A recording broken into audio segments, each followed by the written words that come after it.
एक दिन गुरु अर्जन देव जी महाराज अपने निवास स्थान से बाहर निकले। उन्होंने देखा सिंहा उप्पल 100 बकरे लेके जा रहे हैं। ध्यान दीजिए साथ में।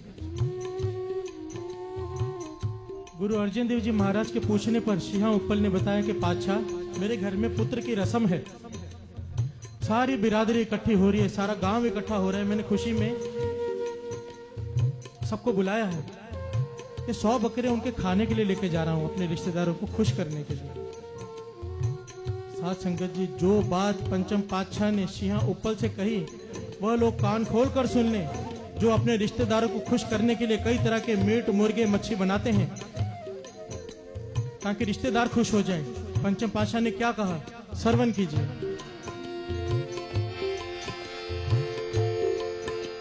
सुनकर भिक से गुरु कृपाल,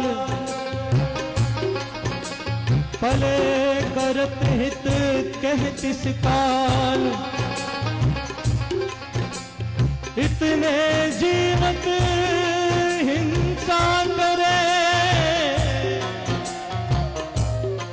पाप विशाल आपन सिर तरे। अब तो सुगम जान्यो कहबो, अंत महादुख नरक न परबो। जे शामला जम के दूत, कहाँ न पहुँचे बंधप पूत। जिन हित आप कर्म कमाए,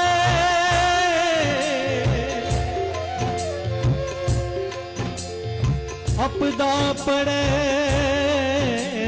तो है बड़ सो। पंच पातशाह समझाने लगे, सिंहा उप्पल, इन 100 बकरों को मारने का जो तू पाप करने जा रहा है ना, इस वक्त तो ये बात बड़ी अच्छी लग रही है कि रिश्तेदार दोस्त मित्र सब खुश होंगे, पर तेरी मौत के बाद जमदूत तुझे नरकों में जब सख्त सजाएं देंगे ना, तब इन रिश्तेदारों में से कोई एक भी तेरी सहायता करने नहीं आएगा। इस वक्त तो ये बात बड़ी सुखदाई जाप रही है, अंत समय जब तुझे घोर सजाएं, दर्दनाक सजाएं देंगे ना, इतनी पीड़ा होगी तू सहन नहीं कर पाएगा, चिल्लाएगा। कोई रिश्तेदार, कोई मित्र, कोई बेटा जिसके लिए तू 100 बकरे काटने जा रहे हैं, जिसकी खुशी के लिए, कोई भी तेरी सहायता के लिए वहां नहीं है। सोचने वाली बात है साथ संगत जी। ब्याह शादियों में, नाम संस्कार, बेटे के जन्म के समय लोग घर में अखंड पाठ रखवाते हैं। एक तरफ गुरु की बानी पड़ी जा रही होती है, बाहर सैकड़ों जानवर काटे जा रहे होते हैं लोगों को खिलाने के लिए। सोचने वाली बात है, एक चींटी तक की फरियाद सुनने वाले रब को अंदर हो रही बानी की आवाज पहुंच रही होगी या बाहर के जानवरों की कराहों की आवाज। जरा विचारिए, अंदर धूप की सुगंधी, फूलों की सुगंधी गुरु साहब जी को पहुंच रही होगी या बाहर की दुर्गंधी। आखिर ये सब किस लिए?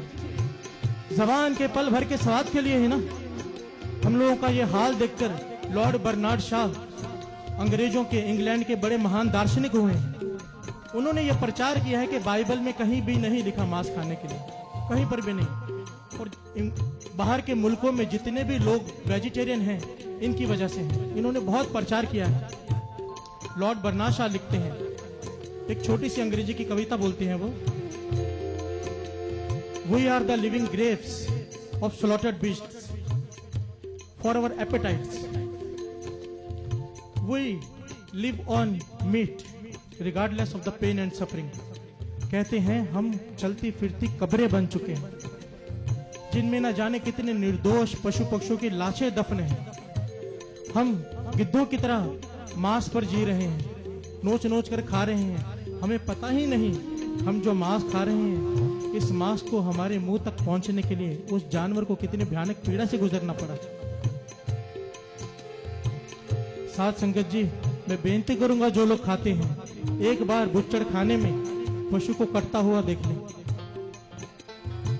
लॉर्ड बर्नार्ड शाह ने तो दावा किया था 250 बच्चों को जो मांस खाते थे, कॉलेज के बच्चों को, वो बुच्चड़ खाने में ले गया कि जानवर कैसे कटते हैं। साथ संगत जी, बाहर आने के बाद ना 240 लोगों बच्चों ने मांस खाना उसी दिन से छोड़ दिया।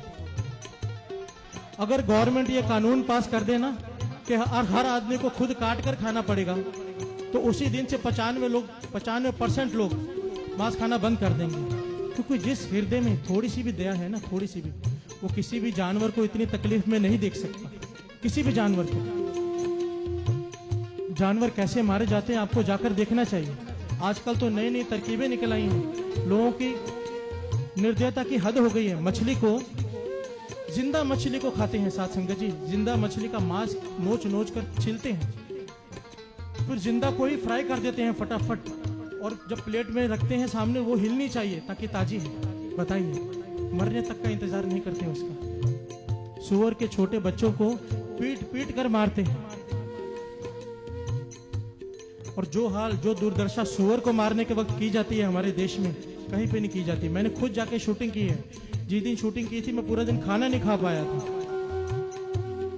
सूअर को, ये राधा स्वामी सत्संग हॉल है ना, आप सुबह सुबह वहां से गुजरेंगे ना, सूअर के चीखों की आवाज सुनाई देगी आपको। पता कहाँ कटते हैं? अंदर 1 मील दूर कटते हैं, पर आवाज इतनी जोर से चिल्लाता है बेचारा कि यहाँ तक आवाज आती है। मैंने वहां जाके शूटिंग की थी कि कैसे मारते हैं सूअर को।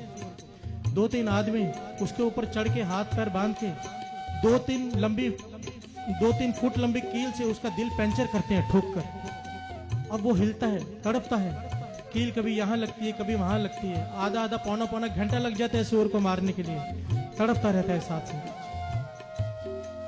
देखिए, ये जो दृश्य चल रही हैं, जो लोग खाते हैं वो तो जरूर देखें, जो नहीं खाते उन्हें देखने की जरूरत नहीं, ताकि उन्हें पता चले कितनी पीड़ा होती है।